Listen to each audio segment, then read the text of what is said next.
আর 71 নম্বর আয়াতে কারিমা আল্লাহ রাব্বুল আলামিন এই আয়াতে কারিমা অনুযায়ী আমাকে কথা বলার তৌফিক দান করে দিন, সকলে বলে আমিন। আল্লাহ রাব্বুল আলামিন বলেন, ওয়ানাহশুরুহুম ইয়াওমাল কিয়ামাতি আলা উজুহিহিম উময়ান ওয়া বুকমান ওয়া সুম্মা মাওয়াহুম জাহান্নাম কুল্লামা খাবাত জিদনাহুম সাঈরা। আল্লাহ রাব্বুল আলামিন বলেন, যেই দিন কিয়ামত হবে, যেই দিন কিয়ামত নিকটবর্তী হয়ে যাবে, যেই দিন কিয়ামত সংঘটিত হবে, সেই দিন আমি আল্লাহ রাব্বুল আলামিন মানুষকে কবর থেকে ওঠানো হবে। মানুষ যদি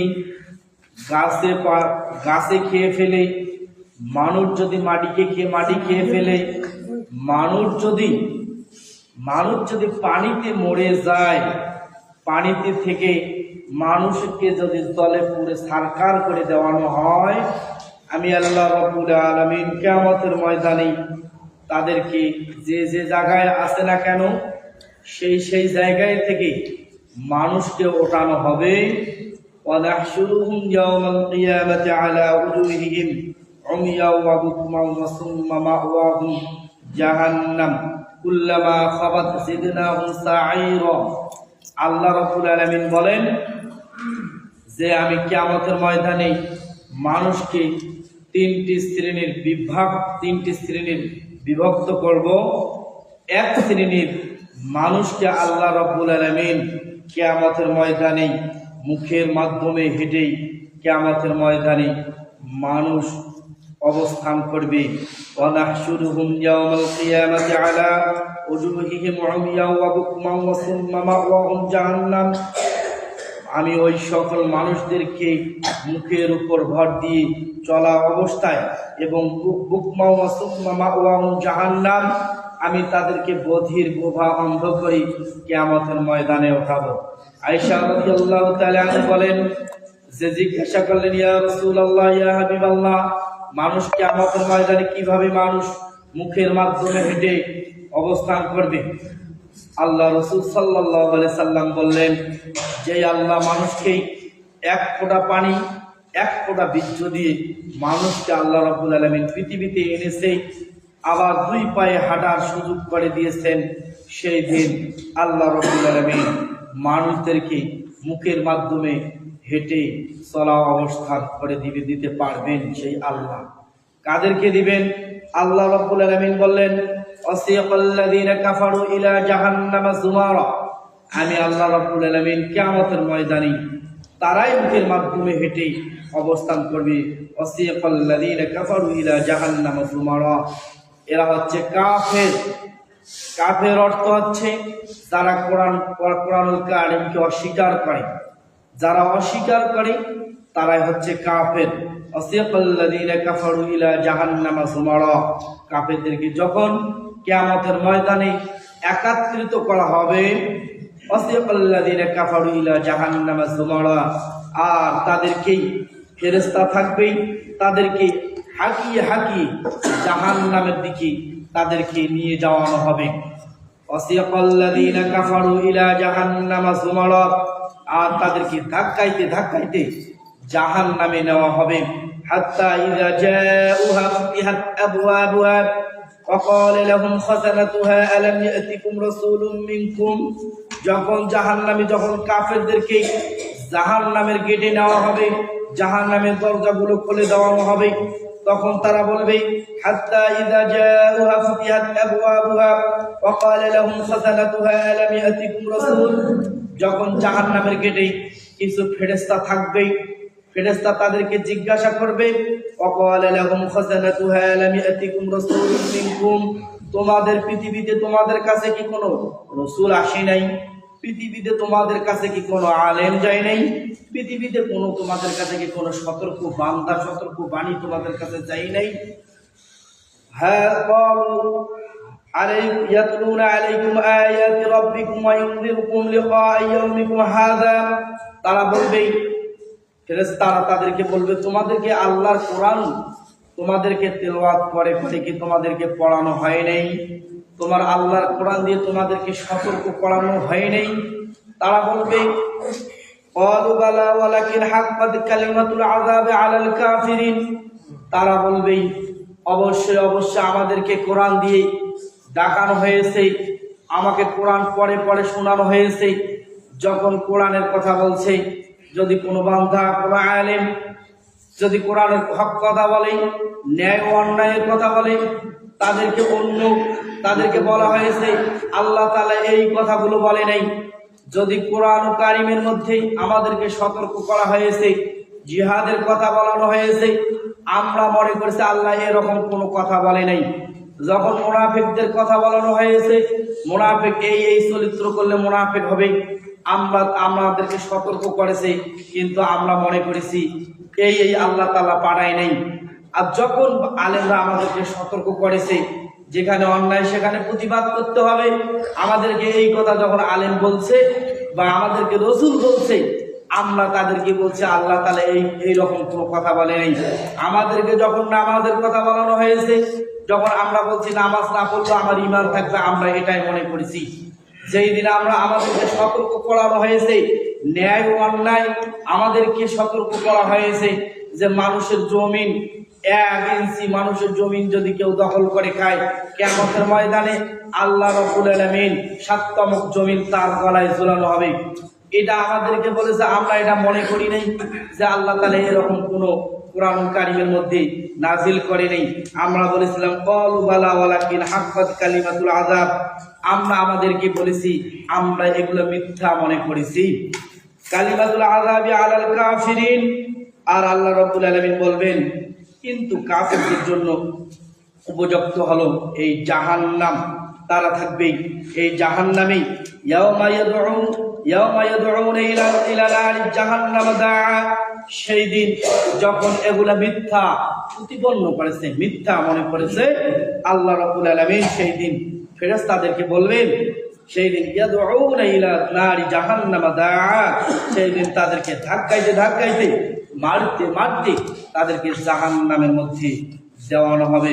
লাউ কুন্না নাসমাউ ওয়া না'কুলু মা কুন্না ফি আসহাবিস সাঈর। আর তারা থাকবে জাহান্নামে। ইন্নাল্লাযীনা কাফারু বিআয়াতিনা সাওফা নুসলিহিম নারা কুল্লামা নাদিজাত জুলুদুহুম বাদদালনাহুম জুলুদান গায়রাহা লিয়াযুকুল আযাব ইন্নাল্লাহা কানা আযীজান হাকীমা। আল্লাহ রাব্বুল আলামিন বলেন, নিশ্চয় যারা অপরাধী, নিশ্চয় যারা আমার আয়াত অস্বীকার করলো, মিথ্যা প্রতিপন্ন করলো, বিআয়াতিনা সাওফা নুসলিহিম নারা, তাদের জন্য রয়েছে জাহান্নামের আগুন। তারা থাকবে জাহান্নামে। কুল্লামা নাদিজাত জুলুদুহুম বাদদালনাহুম জুলুদান গায়রাহা লিয়াযুকুল আযাব। তাদের জন্য তার জাহান্নামে যাওয়ার পরে তাদের চামড়াগুলি পুড়িয়ে দেওয়ানো হবে, কালো বানিয়ে দেওয়া হবে। তাদের চামড়াগুলিকে 1 ঘন্টার মধ্যে 70,000 বার তাদের চামড়াগুলিকে খেয়ে ফেলবে। আবার যেই চামড়া খাবে পিছন দরজা দিয়ে আবার তাদের নাড়ি ভুঁড়ি বেরিয়ে যাবে। বাদদালনাহুম জুলুদান গায়রাহা লিয়াযুকুল আযাব। তাদেরকে জাহান্নাম আযাবকে তাদেরকে দেওয়ানো হবে কঠিন ভাবে আরো। ইন্নাল্লাহা কানা আযীজান হাকীমা। আল্লাহ রাব্বুল আলামিন বলেন, আমি হলাম ক্ষমতাশালী, আমি আল্লাহ রাব্বুল আলামিন। একটি আয়াতে কারিমার মধ্যে আল্লাহ রাব্বুল আলামিন বলেন সূরাতুন নিসা, 4 নম্বর সূরাতুন নিসা, 111টি আয়াতে কারিমার মধ্যে 112 নম্বর আয়াতে কারিমার মধ্যে বলেন, ওয়া মান ইয়াগসিব খাতিয়াতান আও ইসমান সুম্মা ইয়ারমি বিহি বারিয়ান ফাকাদ ইহতামালা বুহতানা ওয়া ইসমান মুবিনা। কেউ কোনো নির্দোষ ব্যক্তি কোনো অপরাধ করে নাই, পৃথিবীতে কোনো অপরাধ করে নাই, নির্দোষ ব্যক্তিকে ইসমান সুম্মা ইয়ারমি বি বারিয়ান ফাকাদ ইহতামালা বুহতানা ওয়া ইসমান মুবিনা। নির্দোষ ব্যক্তির উপর কেউ যদি মিথ্যা আরোপণ করে, নির্দোষ ব্যক্তির উপর যদি কেউ মিথ্যা অপবাদ দেয়, মিথ্যা কেউ যদি নির্দোষ ব্যক্তির উপর যদি অপবাদ দেয়, মিথ্যা অপবাদ দেয়, তাহলে আল্লাহ রাব্বুল আলামিন বলেছে বারিয়ান ফাকাদ ইহতামালা বুহতানা ওয়া ইসমান মুবিনা। এই নির্দোষ ব্যক্তিকে মিথ্যা অপবাদ দেওয়ার কারণে আল্লাহ রাব্বুল আলামিন তার যতগুলো পাপ আছে, যে নির্দোষ ব্যক্তির যতগুলো পাপ করেছে, যে ব্যক্তি মিথ্যা অপবাদ দিয়েছে আল্লাহ রাব্বুল আলামিন তার উপর চাপিয়ে দিবেন। তার উপর কি দিবেন? এই জন্য কারো উপর যদি কোনো জিনিস চাপিয়ে দিতে হয় তাহলে খুঁটি নাটি দেখতে হবে ব্যক্তিটা দোষের সাথে জড়িত আছে কি নাই। যদি কোনো ব্যক্তি দোষের সাথে জড়িত না থাকে, আপনি নির্দোষ ব্যক্তির উপর যদি কোনো জিনিস আরোপণ করেন, কোনো জিনিস চাপিয়ে দেন, তাহলে মনে করবেন যে যতগুলো গুনাহ করেছে সমস্ত গুনাহ তার কাছে নিয়ে দেওয়ানো হবে, আর ওই ব্যক্তি যত আমল নামা করেছে নির্দোষ ব্যক্তির উপর তার দেওয়ানো হবে। 4 নম্বর সূরা সূরাতুল নিসার 112 নম্বর আয়াতের কারিমার মধ্যে আল্লাহ রাব্বুল আলামিন বলেছেন। তাহলে জাহান্নাম হবে খুব কঠিন। একটি কথা না বললেই নয় যে গণভোটের বিষয়, গণভোটটা যে জেলা প্রশাসক বলেছে যে ইমামরা বলতে পারবে যে গণভোটের বিষয় তারা তাগিদ দিয়েছেন। তা আমরা গণভোট কি জিনিস অনেক মানুষ বুঝে না। তাহলে গণভোট 2026 সংসদ নির্বাচন দেশের চাবি আপনার হাতেই। আপনি যদি এমন বাংলাদেশ চান যেখানে তত্ত্বাবধায়ক সরকার, নির্বাচন কমিশন ও সরকারি কর্ম কমিশন, পিএসসি গঠনে সরকারি দল ও বিরোধী দল একসাথে কাজ করবে। যদি বাংলাদেশে কোনো সরকারি দল বা বিরোধী দল যদি থেকে, তাহলে এই দেশটাতে কাজ করবে সরকারি দল এবং বিরোধী দল উভয় পক্ষে দেশটা কাজ করবে। 2 নম্বর হলো সরকারি দল ইচ্ছা মতো সংবিধান সংশোধন করতে পারবে না। যদি কোনো সরকারি দলে যায়, যে যাক না কেন যদি যায়, তো ইচ্ছা মতো সংবিধান সংশোধন করতে পারবে না। 3 নম্বর হলো সংবিধানের গুরুত্বপূর্ণ পরিবর্তনের ক্ষেত্রে গণভোট বিধান চালু হবে। যদি আপনি গণভোট দেন তাহলে তাহলে সংবিধানে গণভোটটা চালু থাকবে। 4 নম্বর যত মেয়াদ হোক না কেন সর্বোচ্চ প্রধানমন্ত্রী যারা হবে 10 বছরের বেশি আর থাকতে পারবে না যদি আপনি গণভোটে হা দেন। 5 নম্বর হচ্ছে সংসদে নারীদের প্রতিনিধিত্ব পর্যায়ক্রমে বাড়বে। 6 নম্বরে ক্ষমতার ভারসাম্য প্রতিষ্ঠার জন্য পার্লামেন্টে একটি উচ্চ কক্ষ গঠিত হবে। 7 নম্বর দেশের বিচার ব্যবস্থা স্বাধীনভাবে কাজ করবে। যদি আপনি হা ভোট দেন, তাহলে যদি হা ভোট জয়যুক্ত হয়, তাহলে দেশের যে বিচার ব্যবস্থা যেটা আছে সেটা স্বাধীনভাবে কাজ করবে, 2 দলে মিলিয়ে কাজ করবে। 8 নম্বর হচ্ছে আপনার মৌলিক অধিকার সংখ্যা, যেমন ইন্টারনেট সেবা কখনো বন্ধ থাকবে না, পর্যায়ক্রমে বাড়বে। ইন্টারনেট সেবা যেটা ইন্টারনেট, এটা পর্যায়ক্রমে আপনাদের বাড়বে, বন্ধ থাকবে না। 8 নম্বর দণ্ডপ্রাপ্ত অপরাধীকে রাষ্ট্রপতি ইচ্ছা মতো ক্ষমা করতে পারবেন না। মানে যেটা দোষী, যেটা একবারে দোষী, যেটা ফাঁসিতে ঝুলবে এরকম আসামি, যেটা মানুষের উপর খুব অন্যায় অত্যাচার করছে, মানুষকে খুন করেছে, এরকম দণ্ডপ্রাপ্ত অপরাধী আসামি যারা থাকবে, যদি রাষ্ট্রপতির ইচ্ছা মতো তাদেরকে মাফ করে দিতে পারবে না। রাষ্ট্রপতি ও প্রধানমন্ত্রীর ক্ষমতার ভারসাম্য থাকবে।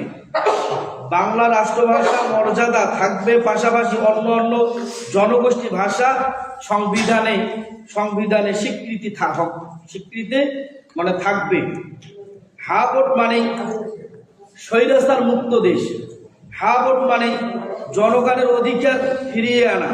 হা ভোট মানে ওয়াজ মাহফিল আর বন্ধ থাকবে না। হা ভোট মানে পাথর ও ইট মেরে মানুষকে হত্যা করা বন্ধ হবে। হা ভোট মানে দেশের সম্পদ লুটপাট বন্ধ। হা ভোট মানে দুর্নীতি দুঃশাসন বন্ধ। হা ভোট মানে আলেম ও ওলামা সম্মান রক্ষা। হা ভোট মানে গুম খুন নির্যাতন বন্ধ। হা ভোট মানে বেকার যুবকদের মুখে হাসি। হা ভোট মানে দেশের কৃষক শ্রমিক অধিকার নিশ্চিত। যদি আপনি হা ভোট দেন তাহলে আপনি এগুলো ভোট করতে পারবেন, আর যদি হা ভোট আপনি না দেন তাহলে এগুলো ভোট করতে পারবেন না। আপনাদের মত, আপনার যাকে ইচ্ছা তাকে দিতে পারেন, হায়ে দিতে পারেন, নাই দিতে পারেন, সেটা আপনাদের ব্যক্তিগত ব্যাপার। যদি আপনি হা ভোট দেন তাহলে এগুলো স্বীকৃতি থাকবে, আর হা ভোট না দিলে এগুলা স্বীকৃতি থাকবে না, এগুলো আপনি পাবেন না। তাহলে সেটা আপনার ব্যক্তিগত ব্যাপার। হা ভোট দিলে স্বৈরাচার মুক্ত দেশ থাকবে। হা ভোট যদি আপনি দেন, তত্ত্বাবধায়ক সরকার বা যে দেশে যে কোনো সরকার আসবে, বিরোধী দল এবং সরকারি দল উভয়ে কাজ করবে। যদি আপনি দেন, উভয় মিলে কাজ করলে তাহলে আমাদের বাংলাদেশ অনেক উন্নত হবে। হবে কি হবে না? তাহলে ইচ্ছাকৃতভাবে কারো কোনো কথা হবে না। দুই পক্ষে যখন কথা হবে তখন ভালো কিছু আশা করা যায়। সেটা আপনাদের ব্যক্তিগত, আপনারা মন চাইলে হায়ে ভোট দিতে পারেন, না চাইলে নাই ভোট দিতেই পারেন। আল্লাহ তাআলা সবাইকে বুঝার তৌফিক দান করে। সকলে বলে আমিন। ওয়া আখির দাওয়ানা আনিল হামদুলিল্লাহি রাব্বিল আলামিন। যারা পড়ে আছে